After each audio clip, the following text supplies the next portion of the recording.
Okay, ako po yung guide ma'am. Ang pangalan ko ako po si Richard Laksaman. Okay. Dito po tayo sa Aglipay Caves. Kaya papunta po tayo ng kuweba. Ito po yung daan. Anong lugar ito? Aglipay po. Aglipay Cave Yung campsite. campsite dito sa Aglipay po. Aglipay mismo, bayan. Aglipay. bayan. Ah, bayan mismo yan? Opo ma'am. Municipalities ng Aglipay. Kala ko naman relihiyon yun. Kaya tinawag po na Aglipay ito mga pinangalan po ay Padre Gregorio Aglipay. Oh, okay.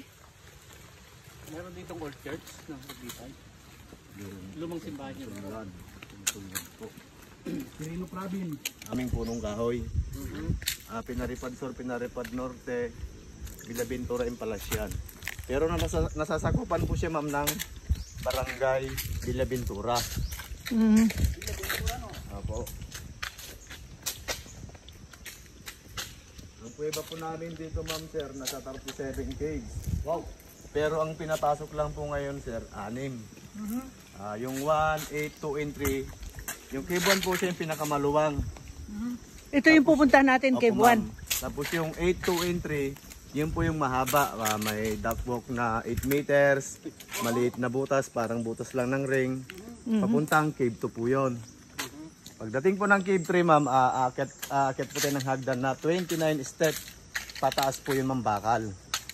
Yung 5 and 6 naman po ma'am, yun po yung gagapang tayo ng 75 meters. Paglabas mo po na... Gagapang tayo? Hindi na po ma'am. Ay, kala ko. Pagpatungo po ng cave 6, may underground river naman po doon. Okay. Pwede pong maligo. Baliti po yung cave 1 ma'am, ang luwang po nito sa 500 square meter. Kaya po yung pinakamaluwang sa 6 na kuweba. Paglabas po ng cave 1, mag-trail po tayo sa gubat ng 300 meters. Bound to 8, 2, and 3. Yun po yung may ductwalk na 8 meters, saka maliit po na butas. Dito po. Saka dito po tayo lalabas sa cave 3, may ay hagdan po dyan na 29 step. Mataas po siya. Yan, ito naman po ma'am yung gawing papuntang forest baiting. Pero hindi na namin gagawin yun, di ba? Hindi na po. Bali dito na lang po tayo sa cave 1 po ma'am. Okay. Pasok po. Bawal po natin hawakan ma'am yung mga buhay na bato. Ah, may buhay na bato dito. Yung mga kulay puti po sila. Medyo malamig po sa loob ng cave. Makakikita rin po tayo ng mga paniki, yung mga fruit bats po. Makikita natin. Saka iba-iba pong shape ng mga hugis ng bato sir.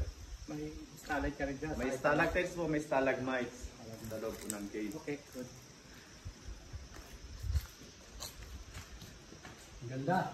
Ito po yung cave 1 sir. Dito po nagkampo yun na po nung gera nung World War II. Tapos dito po nag-treasure si Governor Dulay.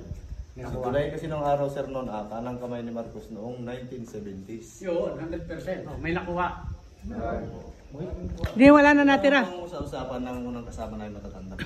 Wala na po siguro natira. Lubos na nila. Kaya si Governor Aglipay, sobrang yaman ano. Ito po ma'am yung buhay na bato. Ito po yung tinatawag po namin na stalactites. Pag mahawakan po siya, mamamatay po yan dahil sa oil ng kamay natin. Lumalaki po kasi yan sir, 100 years, 1 inch lang po ang laki. Kaya yung pinagbabawal na hawakan. Ang minerals po ko tinun sir, calcium carbonates po kasi ang mineral niya. Wow. Yan. Ay po siya lang sa baba. Marami po tayo makikita dito sa loob yan sir. Kaya wag hawakan. Para yung susunod na generation po, may makikita po sila. Okay, ito po rin muli ma'am yung stalagmites. Ang stalagmites po kasi ma'am sa baba. Ang stalactites po sa may ceiling. Pag nag-meet na po ang stalactites sa stalagmites ma'am, column na ang tawag doon pag nagdikit na sila. Sabi nga nila sir, may forever na pag nag-meet na yan. Saka ang dilim po ng kuweba sa loob ma'am, 7 times sa gabi na walang buwan. Ganun po siya kadilim. Yan na po yung rock formation ng Hugis Pagong. Yan, yun naman po sa may ceiling sir, para siyang Mama Mary. Yan. Oo nga. Opo, yan. Na parang Mama Mary formation niya. Oo. Lapit tayo. Ilagay mo nga yung ilaw doon sa Hugis Pagong. Ayun mo. Oo nga. Oh.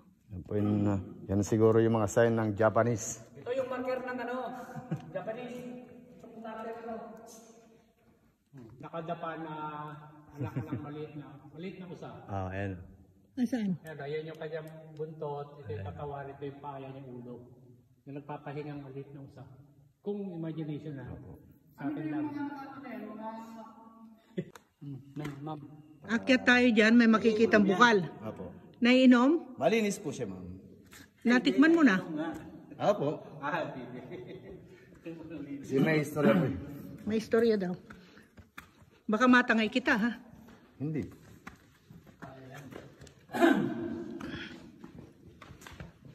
Ayan. Yun. Ayan po yung bukal. Nasaan ang bukal? Ito ma'am. Tingnan po.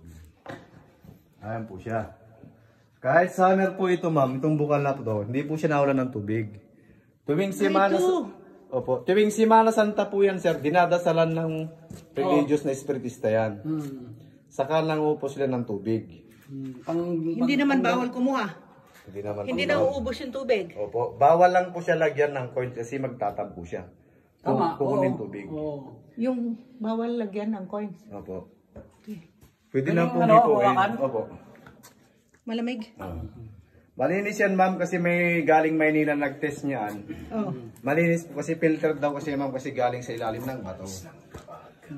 Tingnan ko nga. Ito. Ay! Ang lamig. Opo. Sige. Ito po ma'am yung hugis Banawi Rice Terraces. Yun, ayan. Oh. Nasaan? Ayan ma'am, oh, ayan oh. Ito ma'am. Ayan. Ano? Yan po yung hugis Banawi Rice Terraces. Ang tawag po namin dyan ma'am yung flowing water. Pag umuulan ma'am, sa dalawang butas po na yan, may lumalabas pong tubig dyan. Wow, Umaayos po siya. Hanggat katulad po yan ma'am, nagbuburid sila ng stalagmites dyan sa baba. Wow. Ayan na po sila. With Banawi Rice Terraces. Parang kayamanan din dito yun. Ito, no?